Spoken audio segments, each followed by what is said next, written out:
Luisa Torrealba nos acompaña la tarde de hoy. Ella es periodista, docente e investigadora del Instituto de Investigaciones de la Comunicación, el ININCO, de la Universidad Central de Venezuela. Luisa, bienvenida, muy buena tarde. Muy buena tarde, Irania. Un gran saludo para tu audiencia. Yo quiero aclararle a nuestra teleaudiencia, lo saben, ¿no? Porque nos pasa con frecuencia. Teníamos a Luisa hace unos minutos perfectamente cuadrada en su imagen, pero se fue el internet, como se va la luz, como se va el agua, como... En fin, es la cotidianidad de los venezolanos, cosa que lamento porque un análisis de este tipo me gusta hacerlo con la persona en cámara, pero quiero explicarles por qué la tenemos por línea telefónica. Dicho esto, Luisa, que es parte de la cotidianidad del venezolano, ¿qué está pasando con la radio en Venezuela? Irania, en los últimos días se ha producido el cierre de 34 emisoras de radio. La ejecución de estos cierres ha sido por parte de la Comisión Nacional de Telecomunicaciones, órgano rector de las telecomunicaciones que depende del Poder Ejecutivo. De hecho, el presidente de este organismo es designado directamente por el presidente de la República y hay una situación de total opacidad sobre las causas que han llevado al cierre de estas emisoras. Las pocas declaraciones que han dado funcionarios del gobierno apuntan a decir que se venció la concesión que permite la explotación del espectro radioeléctrico o que estas emisoras están transmitiendo ilegalmente. Sin embargo, no hay un procedimiento administrativo previo que permita el derecho a la defensa, que permita a estas emisoras conocer cuál es la causa de estas acciones. Y además se les retira unilateralmente los equipos que les permiten transmitir, lo que es totalmente violatorio del derecho a la defensa, del debido proceso. Eso por un lado. Y por el otro, hay una total opacidad sobre lo que ha sido la gestión del espectro radioeléctrico en Venezuela. De hecho, un grupo de organizaciones no gubernamentales y académicas acudimos hace algunos años a la Comisión Nacional de Telecomunicaciones para pedir la información completa del registro de todas las emisoras y televisoras que están habilitadas, las que están en espera de aprobación de la habilitación, y no fue posible obtener esta información. Es como una caja oscura donde se guarda recelosamente la información, pero esto permite que Conatel actúe de manera arbitraria y hay un elemento común y es que muchas de estas emisoras que son cerradas son emisoras en las que se transmiten contenidos que dan cuenta de la realidad noticiosa de lo que está ocurriendo en el país, de las fallas constantes de los servicios públicos como la electricidad, el gas doméstico, el servicio del agua, la conectividad de internet que es pésima y con lo cual nos ha tocado lidiar en el contexto de pandemia, en el trabajo a distancia y con la inseguridad o situaciones como las que se están presentando ahora mismo, Irania, con las lluvias que han dejado decenas de personas, centenas de personas que han perdido sus hogares, muchísimas personas fallecidas, desaparecidas, y la actuación del gobierno está orientada a obstruir el trabajo informativo de los medios de comunicación. Bueno, es que yo creo que esa es la idea, ¿no? Es decir, mientras menos informados estén los venezolanos, pareciera que el régimen piensa que con esto los venezolanos pueden obviar la cotidianidad llena de carencias como las que has mencionado, que forman parte de la realidad, es decir, se informen o no se informen, eso lo está sufriendo en carne propia el venezolano.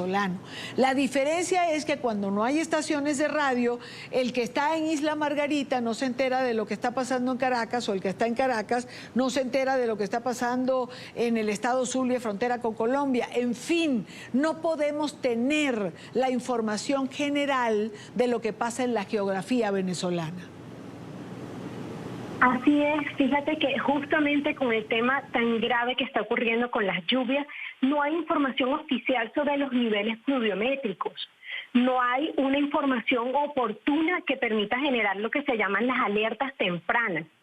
Y lo que hay, en cambio, es una actitud de obstruir y de silenciar, porque yo creo que lo que hay detrás es intentar ocultar a través de los medios de comunicación la ineficiencia, la corrupción, la mala gestión que deriva en que ocurran situaciones como esta que está ocurriendo con las lluvias.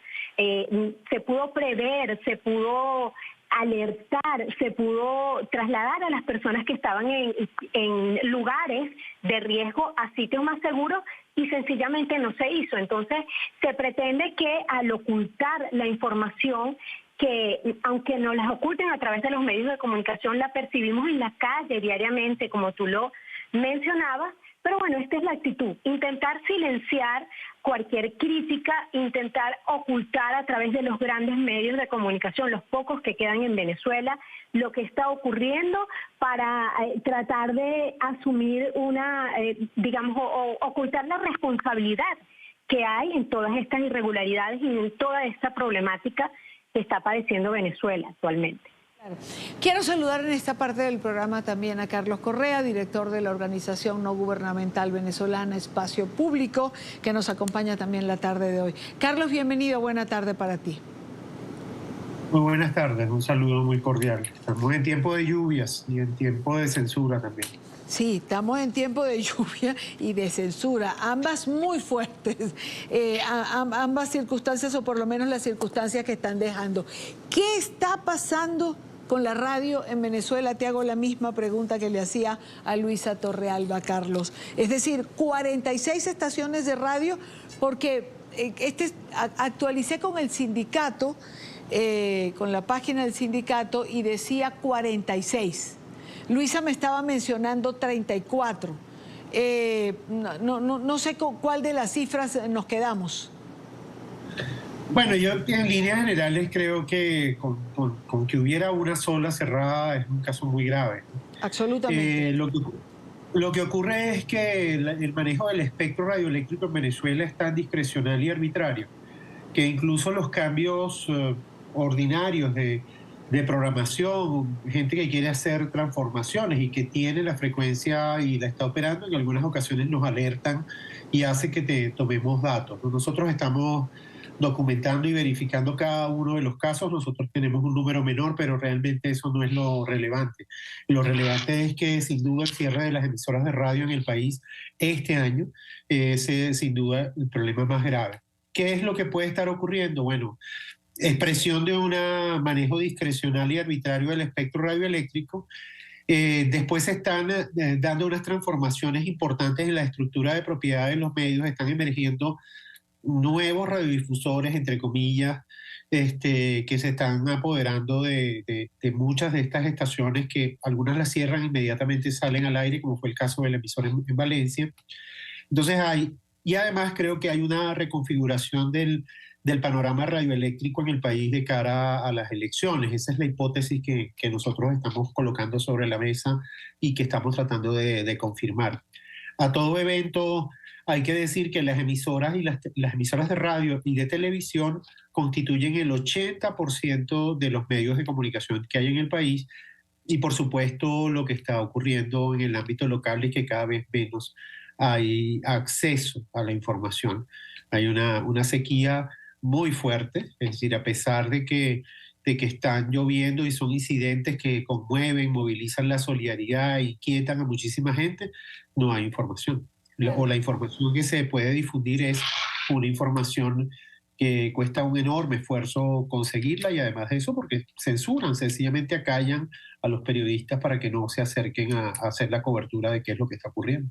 Claro, bueno, y censuran de otra manera, porque lo veíamos hace unos días atrás, Carlos, cuando se difundió el tercer informe de la misión de verificación de hechos de Venezuela, cuando sabemos que se presionó a las estaciones de radio para que los conductores no hablaran de este informe, no se diera información del mismo y se mantuviese, como decimos nosotros, bajo perfil. No, eso yo tengo la misma información que tú tienes. Efectivamente se censuró en la radio venezolana la misión de verificación. Y la misión de verificación hace graves denuncias sobre el comportamiento del Estado venezolano y es absolutamente inadmisible que los venezolanos no sepan qué es lo que dice ese informe, de qué se está acusando a los funcionarios que ahí se señalan, y se silencia. Entonces, la única posibilidad que ha circulado de información, o la única posibilidad que ha tenido la gente de acceder a esa información es medios internacionales, los medios nacionales basados en plataformas digitales, y ha habido mucha circulación de información también en las redes de información. La distorsión de la política pública que básicamente reprime la posibilidad de informarse en Venezuela es que cuando le preguntan a los venezolanos cómo se informa usted, la gente no dice radio, televisión, periódicos, que son los médicos clásicos en todas partes, sino que dice WhatsApp, Instagram, Facebook. Es decir, plataformas que son en algunos casos de diversión, entretenimiento, pero es donde se cuela de alguna manera la información periodística para estar enterados de lo que está ocurriendo, ¿no? Claro. Luisa, vuelvo, y la verdad que esta pregunta se los voy a hacer a ambos, pero ¿tiene que ver o tendría esto que ver, esta captura, censura, no sé ya ni cómo llamarlo, lo que está ocurriendo con la radio en Venezuela, con esas próximas elecciones que se supone que son en el 24, pero que ya Maduro dijo que las podía correr para el 23, pero cerrar este espectro y dejarlo solamente en control del régimen? Luisa. Sí, sin duda, porque además el cierre de emisoras de radio, el cierre que ha ocurrido, por ejemplo, con los medios impresos por la negación de divisas para la compra de papel y luego por la asfixia económica a la que ha estado sometido el país, tiene que ver con ocultar las irregularidades, tratar de poner una cara con el uso de la propaganda, de vender una imagen positiva ante el mundo, no solo ante Venezuela, sino que les importa mucho la comunidad internacional, tratar de preservar sus espacios de poder, pero esto ha ido acompañado, Idania, de un crecimiento sistemático de los medios de comunicación que están controlados por el gobierno, que son medios que se financian con recursos públicos, pero que se usan de manera descarada no solo para propaganda, también se usa para criminalizar. Por ejemplo, en Venezolana de Televisión, que es la principal televisora del sector público, se transmiten programas en los que se divulgan datos privados de defensores de derechos humanos, de periodistas, de dirigentes políticos de oposición. Hay amenazas permanentes. Estaba recordando, por ejemplo, en el año 2020, cuando recién inició la pandemia, el diputado Diosdado Cabello amenazó con Operación Tuntún, es decir, con ir a buscar a los miembros de la Academia de las Ciencias Físicas, Matemáticas y Naturales, porque publicaron un informe en el que revelaban datos sobre la situación del COVID-19 en Venezuela y de cómo podía incrementarse. Entonces, fíjate cómo es un uso no solo para propaganda, sino para intimidar, para acosar, para exponer al escarnio público a personas que de alguna manera trabajan en la defensa de derechos humanos y en visibilizar lo que está ocurriendo en el país. Carlos, ¿piensas que todo tiene que ver o puede tener que ver? Te hago la misma pregunta porque creo que en eso coinciden varias de las personas con las que tuve la oportunidad de conversar el día de ayer. Sí, bueno, es, como yo decía, ya desde hace un buen tiempo esa es una de las hipótesis, y la otra creo que te la comentaba hace un minuto, es decir, se están armando nuevos grupos, ¿no? Como hicieron, perdona que te interrumpa, como hicieron igualmente con la prensa escrita. Es decir, se obligó a vender o compraron testaferros o lo que sea, pero hoy en día los que fueron los medios impresos del país, pocos se preservaron y muchos otros fueron comprados por testaferros. Sí, claro, eso es el caso de... El Universal, por ejemplo. De Últimas Noticias y el Universal, ¿no? Que eran dos periódicos de referencia, ¿no? Junto con el Nacional. El Nacional terminaron expropiándole, quitándole, arrebatándole sus instalaciones, ¿no? Yo creo que hay una diferencia importante. entre la gestión de Chávez y la gestión del presidente Maduro. Es decir, el presidente Chávez nunca permitió que gente vinculada a sectores económicos que le apoyaran compraran medios de comunicación. Nunca lo permitió. Eso se produjo después de la muerte de Chávez. Y después de la muerte de Chávez, algunos actores que tenían un músculo económico muy grande compraron medios de comunicación para tratar de tener una base en esa pelea constante que hay entre las élites vinculadas al chavismo, ¿no? Y eso es lo que yo creo que está continuando ahora también con la radio. Es decir, en la radio se está dando que algunos actores cercanos al gobierno están montando circuitos, pero circuitos distintos a los que existían en el país, porque en Venezuela no había concentración de propiedades de radio ni televisión, y les explico por qué. En el gobierno de Luis Herrera, en la década de los 80, hubo una resolución que establecía que ningún propietario podía tener más del 10% del espectro radioeléctrico en ninguna de las frecuencias a nivel nacional. Y eso se respetaba. En Venezuela había diversidad de medios a nivel local que ofrecían servicios y acompañaban esas realidades cotidianas. Hoy en día, de acuerdo a una investigación que nosotros hicimos el año pasado, la gran mayoría de esas, en Venezuela hay alrededor de 690 medios. El 80% de esas son radios y televisoras, pero la gran mayoría de ellos no ofrecen información, no hacen informativos, no dan referencias sobre información política o sobre información económica. Y entonces eso está hablando de no solo de un proceso de concentración de la propiedad, sino de una reducción aguda, muy fuerte, de las posibilidades de liberación sobre los temas de interés público. Y entonces, y se está dando al mismo tiempo procesos de concentración de propiedad, o sea, se está juntando, se está haciendo lo peor que se puede hacer, es decir, tenemos ahora concentración de propiedad, menos diversidad y pluralismo y menos posibilidades para debatir los problemas y los temas que son relevantes. Porque parecía o sea, parte del desafío que tiene el país con los enormes problemas que está afectando, como el hambre, el problema de la salud, de la seguridad, toda esta catástrofe que tenemos ahora, necesitan que se puedan deliberar públicamente y no se puede hacer en Venezuela. No se puede debatir sobre esos temas para ver cuál es el diagnóstico, ver cuál es la solución, mejor solución, para evaluar las políticas estatales.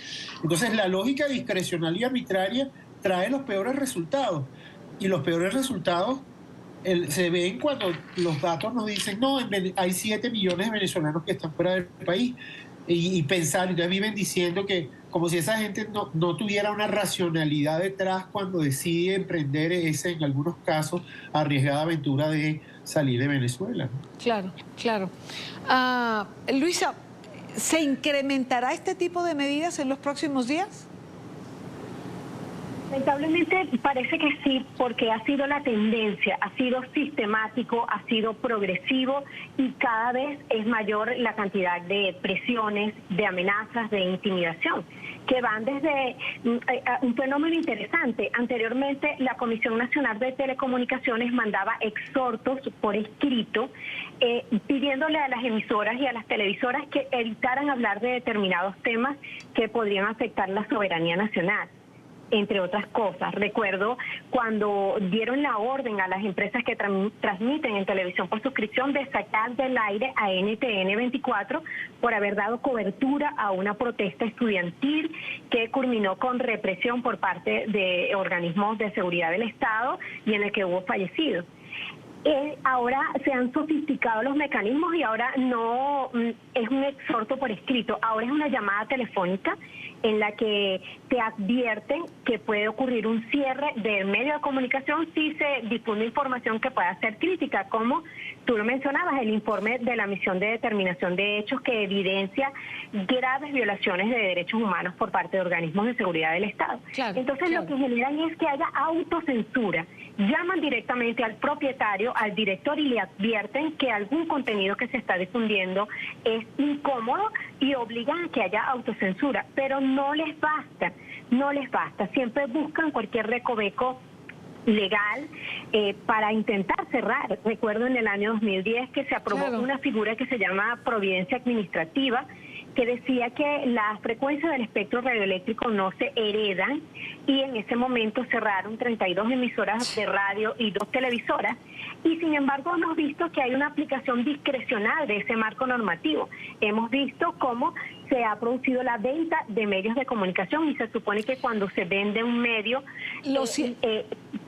declina la habilitación, la concesión, y el nuevo propietario debe solicitar una nueva habilitación. Claro. Y esto no se ha aplicado cuando los capitales que han comprado estos medios radioeléctricos son afines al gobierno. Lo cierto es que la censura está a la orden del día. Carlos, a los venezolanos lo que les queda por delante, simplemente seguir usando las redes sociales para informarse, y los canales internacionales que nos vemos igual a través de las redes sociales, que son los que de alguna manera intentamos cubrir la deficiencia que va quedando dentro. Bueno, y los que se han reinventado, la cantidad de plataformas que tenemos, como Efecto Cocuyo, El Pitazo, etcétera. Sí, bueno, creo que ahí una de las cosas más interesantes en los últimos 8 o 10 años es que precisamente se ha generado una suerte de pequeño ecosistema de medios en Venezuela, que está entre los que tú mencionas, y además también la reconversión de algunos de los medios regionales también en plataformas basadas en Internet. Eso, junto con los medios internacionales, es lo que está circulando de información. Pero creo que la mejor manera de defender una libertad es ejerciéndola. Y hay que estar atentos o sea, seguir denunciando y levantando la voz, porque creo que el cansancio del músculo democrático de la sociedad venezolana, es decir, si de alguna manera en vez de resistir se resigna, pues sin duda lo van a tener más fácil. Yo creo que hay que seguir levantando la voz por las voces que de alguna manera intentan silenciar, y hay que estar muy atentos. Hoy, por ejemplo, el Miguel Alemán, un diputado, insiste en una denominada ley para las redes sociales, y entonces en su declaración habla de controlar o de regular, y ya sabemos que esos verbos en manos de los legisladores venezolanos, sean cuales quieran ellos, básicamente se traduce en censura. Entonces yo sí creo que hay que usarla de la mejor manera posible y creativamente las redes para informar. Hay que levantar la voz y ser solidarios con aquellos que intentan silenciar o silencian, y hay que tratar de ir fortaleciendo el tejido social y comunicativo del país para enfrentar y para estar informados, porque sin duda es la única, pequeña, reducida o grande posibilidad de transformación en el país. Así es. Carlos Correa, director de la ONG Venezolana Espacio Público, y Luisa Torrealba Mesa, periodista, docente e investigadora del Instituto de Investigaciones de la Comunicación, el ININCO de la Universidad Central. Gracias a ambos por haberme acompañado. Complicadísima la situación de censura, nuevamente en primer plano, y bueno, seguiremos informando, como bien dice Carlos, y apoyando a los venezolanos. Gracias a ambos por acompañarnos. Muchísimas gracias por la invitación. Vale, buena tarde. Hasta pronto. Saludos, Luisa. Hasta pronto. Hasta luego. Saludos, Carlos. Hasta pronto a ambos.